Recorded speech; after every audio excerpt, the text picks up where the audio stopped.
Long years ago, Zaman was the prince of a small Arab kingdom. He went to a nearby forest with his princess Baydora for a camp. After the meals, the princess removed all her jewels to take rest in the tent. When the princess put the jewels beside her, a bird flew down fast and took a jewel with a ruby stone. On hearing the sound of the flying bird, she cried for help. "Allah, my precious stone!" The prince said, "Don't worry. I will surely get it back, dear."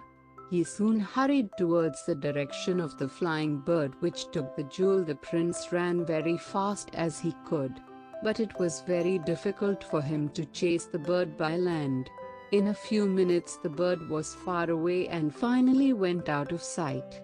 He said, "What can I do now?" He had gone very deep in the thick forest and finally he lost the way and stopped there for a while. There he remembered the Princess Baydora. He thought, "Allah, my princess was alone in the camp. I shall go back fast to meet the princess." He tried to return back through thorns and thick bushes. At end he reached the place where he left the princess.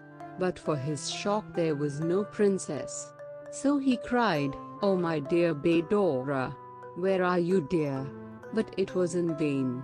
There was no reply from his wife. Princess Baydora had waited for some time there.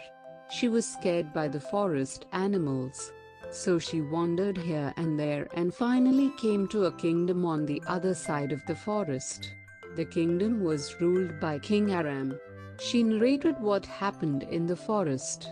King Aram took pity on her and allowed her to stay in his palace till her husband Zaman rescued her. But Zaman was wandering here and there and came to a beautiful garden. He was very tired and could not walk too. So he wanted to take rest in the garden for a while. He sat under a shadow of a big tree at the top. Some birds were fighting with each other. He saw keenly what they were trying to snatch from the other bird. To his wonder, one bird dropped something from her beak. When it came down, it glittered brightly. Zaman jumped quickly and picked up the glittering object before the birds tried.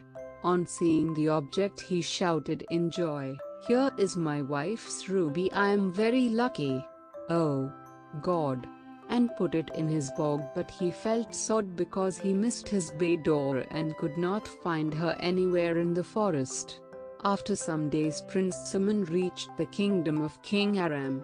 There he came to know that a new princess had arrived to their palace some days ago.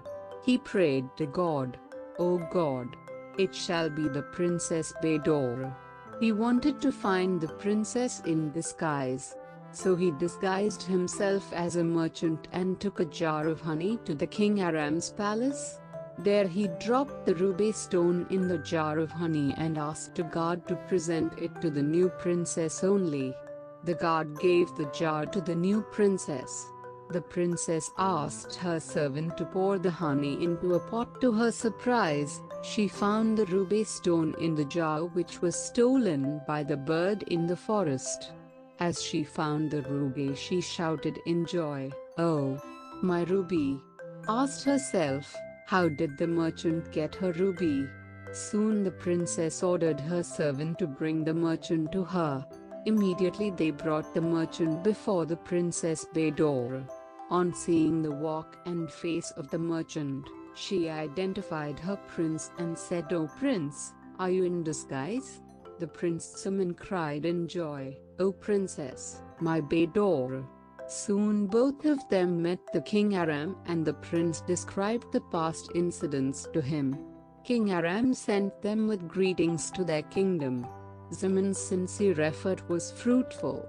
The princess got her ruby and the prince got his prince.